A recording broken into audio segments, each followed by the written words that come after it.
दोस्तों नमस्कार, मैं हूं राकेश कुमार। आप देख रहे हैं मत अभिमत। मित्रों, बिहार में सर्वे चल रहा है और भले ही लोगों के दिमाग में ये भ्रांति फैली हुई है कि सर्वे का काम ढीला पड़ गया है, लेकिन ऐसा नहीं है।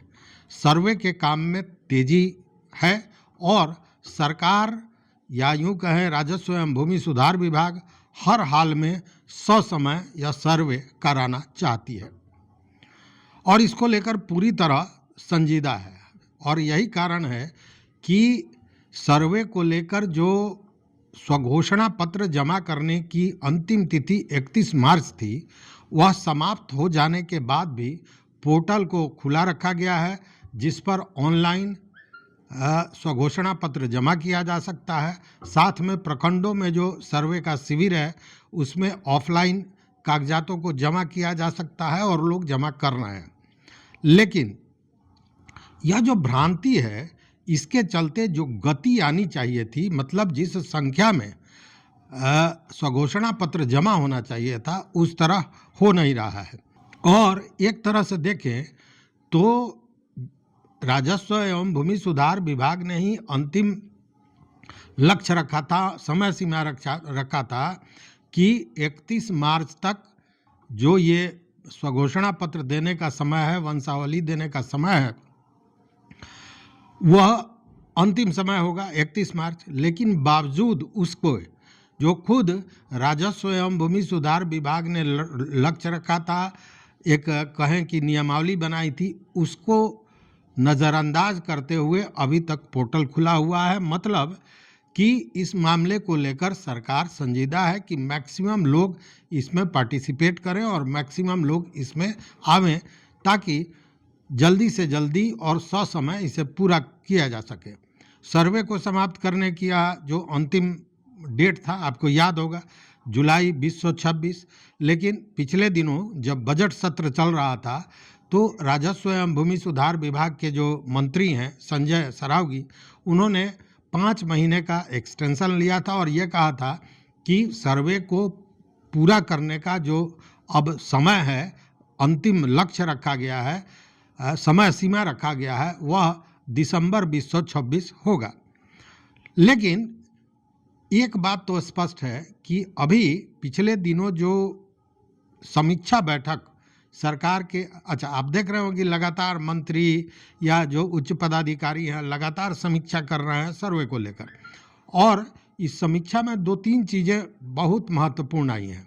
एक तो ये कि सब के बावजूद, आपको याद होगा 9,000 से ज़्यादा, लगभग 10,000 सर्वे से जुड़े हुए कर्मियों की नियुक्ति विगत वर्ष की गई थी, लेकिन उसमें से बड़ी संख्या में जो लोग हैं वो इस नौकरी को छोड़कर दूसरे जगह जा चुके हैं। कहीं किसी का दूसरी जगह नौकरी हुआ, कुछ लोग इसमें अपने को फिट नहीं पाए और बड़ी संख्या में लोगों ने उस काम को त्यागा है, छोड़ा है।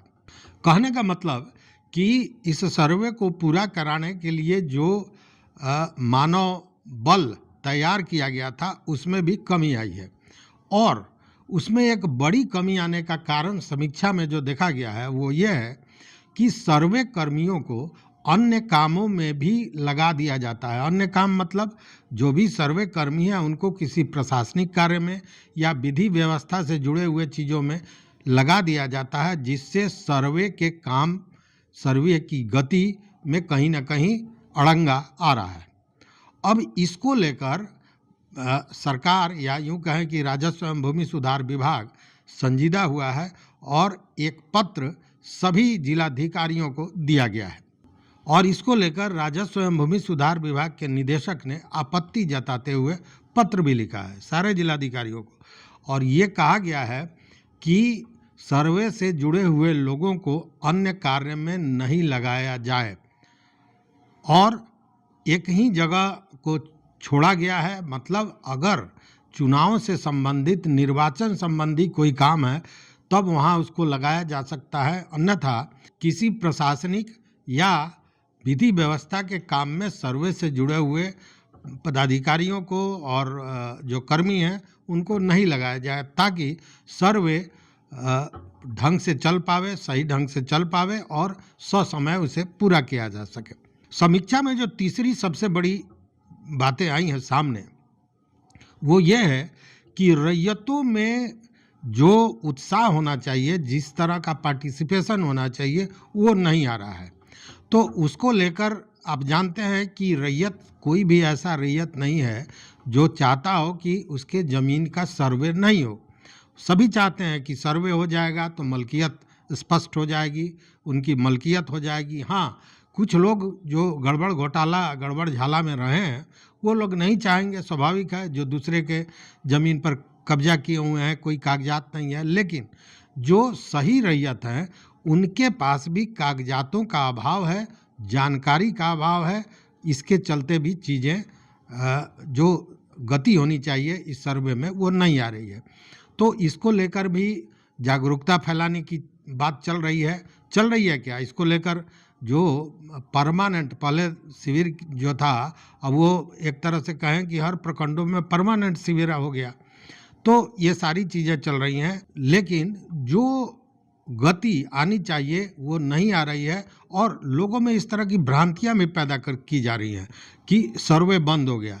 आपने देखा होगा पिछले दिनों जब लोकसभा में चर्चा चल रही थी, वक्फ बोर्ड के मामले में चर्चा चल रही थी, तो राजद के जो नेता हैं मनोज झा, उन्होंने अपने वार्ता के दौरान, अपने वक्तव्य के दौरान कह दिया कि बिहार में सर्वे चल रहा था, वो अभी बंद हो गया।